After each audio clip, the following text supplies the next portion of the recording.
Hi friends, అందరికీ నమస్కారం. ఆంధ్రప్రదేశ్ వ్యాప్తంగా ఎన్టీఆర్ భరోసా పెన్షన్లకు సంబంధించి కొత్త పెన్షన్ల కోసం ఎవరైతే ఎదురు చూస్తున్నారో అటువంటి వారందరికీ సంబంధించి మొదటి విడత లిస్ట్ అనేది అయితే విడుదల చేయడం జరిగింది. ఈ లిస్ట్ లో అందరికీ కాదు, కొంతమందికి సంబంధించిన పేర్లు అయితే విడుదల చేయడం జరిగింది. వీరందరికీ సంబంధించి జూన్ 1వ తేదీన లబ్ధిదారులకు గ్రామ అలాగే వార్డు సచివాలయంలోని సిబ్బంది ఎవరైతే ఉన్నారో వారి ద్వారా పెన్షన్ అనేది లబ్ధిదారులకు అందజేయబోతున్నట్లయితే తెలియజేశారు. వీటితో పాటుగా మరికొంతమందికి సంబంధించిన రిజిస్ట్రేషన్ అయితే ప్రారంభం కావడం జరిగింది. వీటన్నిటికి సంబంధించిన అప్డేట్ గురించి ఇప్పుడు నేను మీకైతే తెలియజేస్తాను. ఇలాంటి తాజా అప్డేట్స్ కోసం మీరు వెంటనే viral voice YouTube channel subscribe చేయండి. అలాగే ఈ యొక్క వీడియోను లైక్ చేయడం మాత్రం మర్చిపోవద్దు. మనకు తాజాగా విడుదల చేసిన కీలక అప్డేట్ చూసుకున్నట్లయితే దీర్ఘకాలిక వ్యాధిగ్రస్తులు ఎవరైతే ఉన్నారో అటువంటి వారందరికీ సంబంధించి మొదటి విడతలో భాగంగా 965 మందికి సంబంధించి రాష్ట్ర ప్రభుత్వం కొత్త పెన్షన్లు అయితే మంజూరు చేయడం జరిగింది.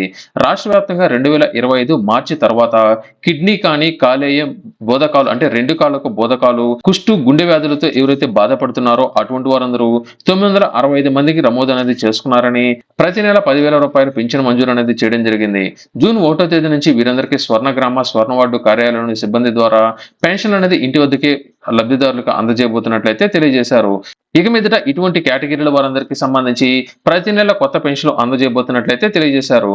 వీటితో పాటు తలసేమియా, సికిల్ సెల్, ఎనీమియా, తీవ్రమైన హిమోఫిలియా, పక్షవాతం, మంచానికి పరిమితం లేదా చక్రాల కుర్చీలో పరిమితమైన వారందరికీ సంబంధించి, తీవ్రమైన కండరాల వ్యాధులతో బాధపడుతున్న వారు వీరందరికీ సంబంధించి ఇక మీదట కొత్త పెన్షన్ అనేది మంజూరు అనేది చేయబోతున్నట్లు సదరం సర్టిఫికేట్ కు అప్లై అనేది చేసుకున్న వెంటనే లబ్ధిదారులకు వచ్చిన తర్వాత ఆ తర్వాత నెల నుంచి లబ్ధిదారులకు కొత్త పెన్షన్లు మంజూరు చేయబోతున్నట్లయితే తెలియజేశారు.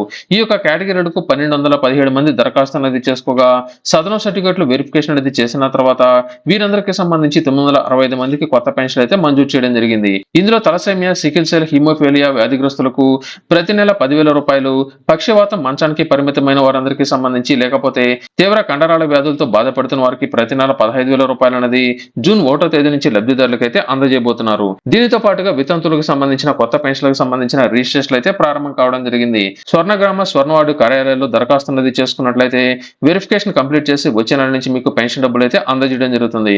ఒకవేళ భర్త పెన్షన్ పొందుతూ ఉండి భర్త కనుక మరణించినట్లయితే భర్తకు సంబంధించిన మరణ ధృవీకరణ పత్రం అందజేసిన తర్వాత నెల నుంచి ఆ యొక్క మహిళకు పెన్షన్ అయితే అందజేస్తారు. ఒకవేళ భర్త పెన్షన్ అనేది పొందకుండా ఉండి మరణించినట్లయితే ఆ యొక్క మహిళకు వితంతు కేటగిరీ కింద ప్రస్తుతం రిజిస్ట్రేషన్ అయితే జరుగుతున్నాయి.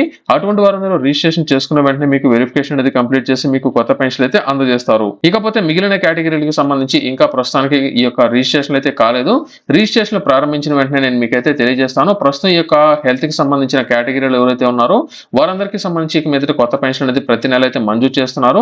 అలాగే వితంతువులకు సంబంధించిన రిజిస్ట్రేషన్ ప్రారంభం అనేది అయినట్లు అప్డేట్ అయితే రావడం జరిగింది. ఓసారి మీకు సంబంధించిన స్వర్ణగ్రామ, స్వర్ణవార్డు కార్యాలయాల్లో ఓసారి అయితే మీరైతే ట్రై చేయండి.